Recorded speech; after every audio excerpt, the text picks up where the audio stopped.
ವೀಕ್ಷಕರೇ, ಮಂಗಳೂರು ಮತ್ತು ಉಡುಪಿ ಜನ ಸೆಲೆಬ್ರಿಟಿಗಳಾಗಿರ್ಬೋದು, ನಟರುಗಳಾಗಿರ್ಬೋದು ಅಥವಾ ರಾಜಕೀಯ ವ್ಯಕ್ತಿಗಳಾಗಿರ್ಬೋದು, ಯಾರಿಗೂ ಕೂಡ ಅಷ್ಟೊಂದು ಕ್ರೇಜ್ ಅನ್ನ ತೋರಿಸಿಕೊಳ್ಳಲ್ಲ. ಎಷ್ಟು ಬೇಕೋ ಅಷ್ಟು ಸಪೋರ್ಟ್ ಅನ್ನ ಮಾಡ್ತಾರೆ.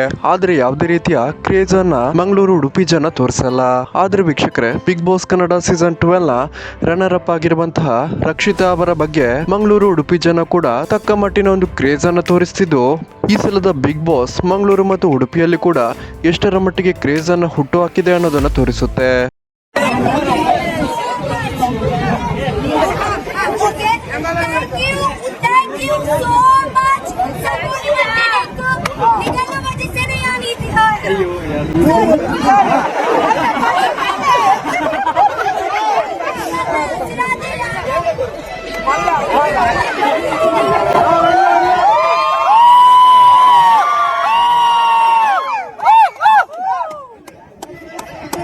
ವೀಕ್ಷಕರೇ, ಇವತ್ತು ಬಿಗ್ ಬಾಸ್ ಮುಗಿದ ನಂತರ ಇದೇ ಮೊಟ್ಟ ಮೊದಲ ಬಾರಿಗೆ ತನ್ನ ಊರಿಗೆ ವಾಪಸ್ ಆಗ್ತಿರುವಂತಹ ರಕ್ಷಿತಾ ಶೆಟ್ಟಿ ಅವರನ್ನ ಉಡುಪಿ ಮತ್ತು ಮಂಗಳೂರಿನ ಟೋಲ್ ಗೇಟ್ ನ ಬಳಿ ತುಂಬಾನೇ ಅದ್ದೂರಿಯಾಗಿ ಸ್ವಾಗತವನ್ನ ಮಾಡಲಾಗಿದ್ದು, ರೋಡ್ ರ್ಯಾಲಿ ಮಾಡೋದ್ರ ಮೂಲಕ ರಕ್ಷಿತಾ ಅವರನ್ನ ಊರಿನ ಜನ ವೆಲ್ಕಮ್ ಅನ್ನ ಮಾಡಿದ್ದಾರೆ. ವೀಕ್ಷಕರೇ, ಗಿಲ್ಲಿ ನಟ ಬಿಟ್ರೆ ಈ ಸಲದ ಬಿಗ್ ಬಾಸ್ ನಲ್ಲಿ ರಕ್ಷಿತಾ ಅವರಿಗೆ ಮಾತ್ರ ಈ ಒಂದು ರೋಡ್ ಶೋ ನಲ್ಲಿ ಜನರಲ್ಲಿ ಇಷ್ಟರ ಮಟ್ಟಿಗೆ ಒಂದು ಕ್ರೇಜ್ ವ್ಯಕ್ತವಾಗಿದ್ದು, ಈ ಸಲದ ಬಿಗ್ ಬಾಸ್ ನಲ್ಲಿ ರನ್ನರ್ ಅಪ್ ಆಗಿರುವಂತಹ ರಕ್ಷಿತಾ ಅವರು ತನ್ನ ಒಳ್ಳೆ ಮನಸ್ಸು ಮತ್ತು ತನ್ನ ಒಂದು ಮಾತಿನಿಂದ ಜನರ ಮನಸ್ಸನ್ನ ಗೆದ್ದಿದ್ದು ನಿಜವಾಗ್ಲೂ ಈ ಸಲದ ಬಿಗ್ ಬಾಸ್ ನ ಪ್ಲಸ್ ಪಾಯಿಂಟ್ ಅಂತಾನೆ ಹೇಳ್ಬಹುದಾಗಿದೆ.